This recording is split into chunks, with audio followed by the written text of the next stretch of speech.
अस्सलामुअलैकुम वरहमतुल्लाहि वबरकातुह। कैसे हैं आप दोस्तों? मैं आपका दोस्त हनीफ क़ादरी तरतूसी चैनल पर आपका स्वागत है। आज हम बात करने वाले हैं कि किन किन चीज़ों से रोज़ा टूट जाता है।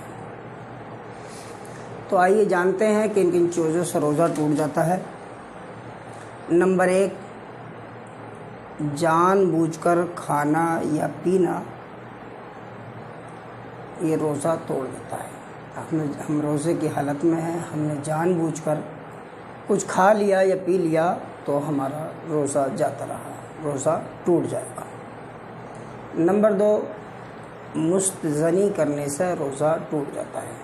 रोज़े की हालत में है और हमने मुस्तज़नी की और हमारी मनी निकल गई तो रोज़ा टूट जाएगा, और मनी नहीं निकली तो रोज़ा नहीं टूटेगा। लेकिन मुस्तज़नी करना बहुत बड़ा गुनाह है, इससे बचना चाहिए।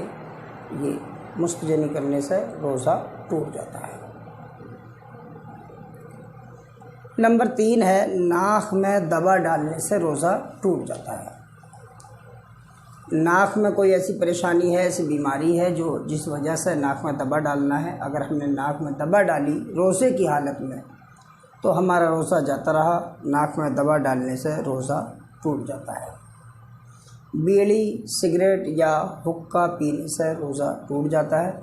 बीड़ी, सिगरेट, हुक्का जब हम पीते हैं तो उसमें धुआं होता है और धुआं हलक के नीचे जाता है, और हलक के नीचे जाने से कोई भी चीज़ रोज़ा टूट जाता है। बीड़ी, सिगरेट, हुक्का पीने से रोज़ा टूट जाता है।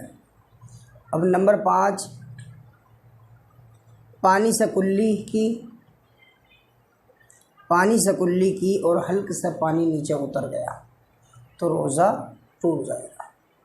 हमने पानी से कुल्ली की, वज़ू करते हैं या गुस्ल कर रहे थे, पानी से कुल्ली की और गरगरा किया, गरगरा ना भी किया, कुल्ली की और कुल्ली करते हुए हलक से पानी नीचे उतर गया, चाहे वो जानबूझ के उतरा हो चाहे वो धोखे से उतरा हो, दोनों सूरतों में रोज़ा टूट जाएगा। जानबूझकर उल्टी करने से रोज़ा टूट जाता है। दिल मतला रहा था या कोई और परेशानी थी, उंगली डाली और उंगली डालकर जानबूझकर हमने उल्टी की और मुंह भर के उल्टी आ गई तो रोज़ा हमारा जाता रहा। लेकिन अगर ख़ुद ब खुद उल्टी आई, चाहे कितनी भी आ जाएं, तो रोज़ा नहीं टूटेगा। अगर जानबूझ के की तो जानबूझकर उल्टी करने से रोज़ा टूट जाता है। हैज़ और निफास के आ जाने से रोज़ा टूट जाता है। किसी औरत का रोज़ा था, रोज़े की हालत में उसको हैज़ आ गया, यानी उसकी ब्लीडिंग चालू हो गई, माहवारी जिसको कहते हैं, माहवारी उसकी चालू हुई, ब्लड आ गया और ब्लड आने से रोज़ा टूट जाता है। और इसी तरह से अगर रोज़े की हालत में बच्चे की पैदाइश हो जाए, निफास आ जाए और निफास आने से बच्चे की पैदाइश, रोज़ा टूट जाता है। हैज़ और निफास आ जाने से रोज़ा टूट जाता है, और फिर वो रोज़ा जब ही रखेगी जब हैज़ और निफास की मुद्दत से बरी हो जाएगी, फिर रोज़ा रखेगी, वरना हैज़ और निफास के हालत में उस पर रोज़ा जायज़ नहीं। और अगर रोज़े से है और हैज़ और निफास आ जाए तो रोज़ा टूट जाता है। रोज़े की हालत में शर्मगाह में कोई दवा रखी, देखा होगा बहुत से लोगों को ऐसी परेशानी, ऐसी बीमारी हो जाती है। बहुत सी औरतों को जो है सफ़ेद पानी, लिकोरिया की बीमारी हो जाती है, जिससे डॉक्टर्स जो है एक शर्मगाह में एक टैबलेट रखने के लिए देते हैं। अगर रोज़े की हालत में शर्मगाह में आगे या पीछे के किसी भी मकाम में कोई दवा रखी रोज़े की हालत में तो रोज़ा टूट जाएगा, चाहे वो आगे रखी जाए चाहे पीछे रखी जाए। रोज़े की हालत में कोई भी शर्मगाह में दवा रखी तो दवा रखना ये रोज़ा तोड़ देती है। ऐसी हालत में रोज़ा टूट जाता है। दिल के मरीज़ ज़बान के नीचे एक दवा रखते हैं, उससे रोज़ा टूट जाता है। जो दिल के मरीज़ होते हैं, उन्हें एक गोली मिलती है, एक गोली होती है जो ज़ुबान के नीचे रखते हैं। ऐसी हालत में अगर ज़ुबान के नीचे दवा रखेंगे तो रोज़ा टूट जाएगा। लेकिन यहाँ जो है एक तफसील और भी है कि कुछ दवाएं ऐसी होती हैं जो ज़ुबान के नीचे रखी जाती हैं, लेकिन वो रगों के ज़रिए, उसका गैस रगों के ज़रिए जिस्म के अंदर फैलता है, तब आराम मिलता है। जो दवा और कुछ दवाएं ऐसी होती हैं जिनका थूक के साथ घुल करके हलक के अंदर जाती हैं। तो जो दवाएं थूक के साथ घुल करके हलक के अंदर जाती हैं उनसे रोज़ा टूट जाता है, और जो दवाएं रगों के ज़रिए जो है जिस्म के अंदर फैलती हैं उनसे रोज़ा नहीं टूटता।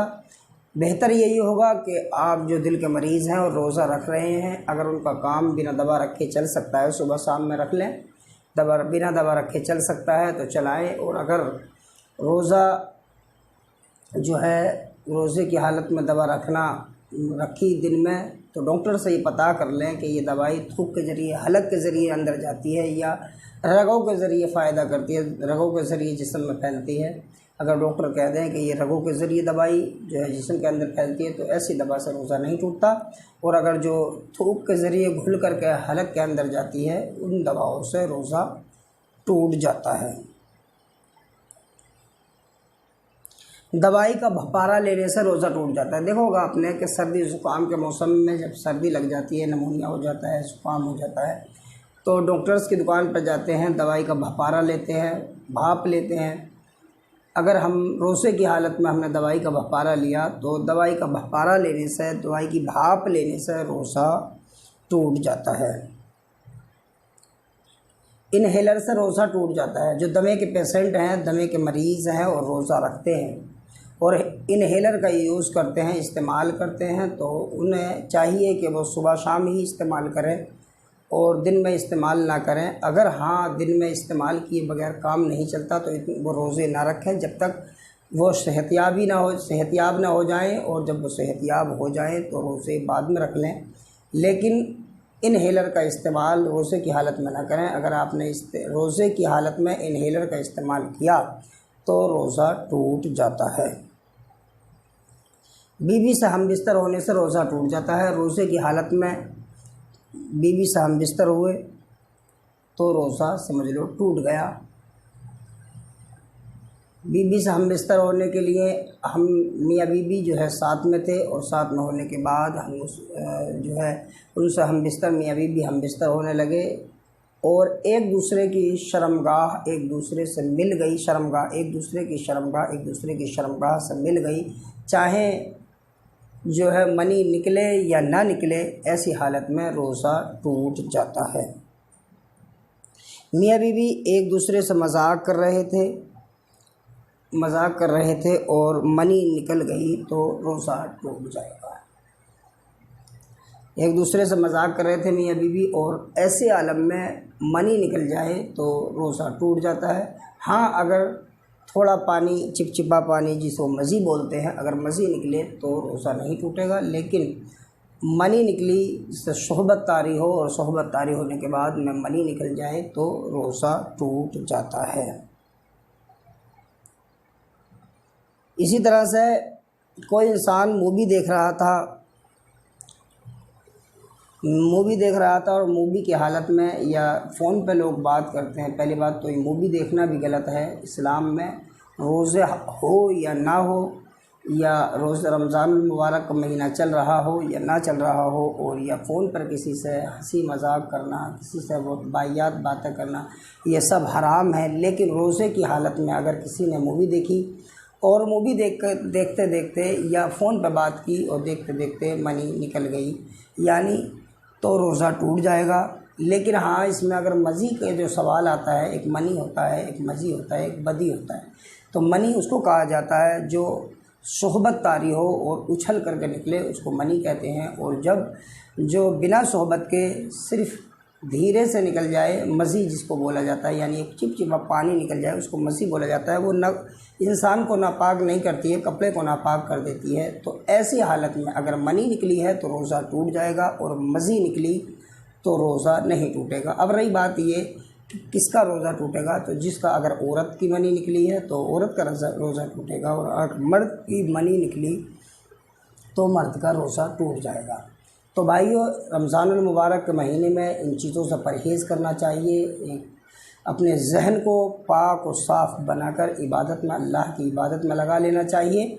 अल्लाह की बारगाह में जो है कुरान पाक की तिलावत करें, नमाज़ों की पाबंदी करें, रोज़े रखें और अल्लाह की ज़्यादा से ज़्यादा इबादत करें। और लास्ट में ये भी कहूँगा कि जो भाई रोज़े रखते हैं तो सहरी खाने के लिए उठते हैं, आप जानते हैं सहरी खाने के लिए उठते हैं, रोज़े रखते हैं, नमाज़ें भी पढ़ते हैं, तो मैं उनसे ही ताक़ीद और करूँगा कि जब सहरी खाने के लिए आप उठते हैं तो 10 मिनट पहले उठ जाएं। आप सहरी में उठते हैं, उठकर दही भी लाना होता है, दूध भी लाना होता है और फिर जो है खाना बनाकर खाना भी होता है उसको।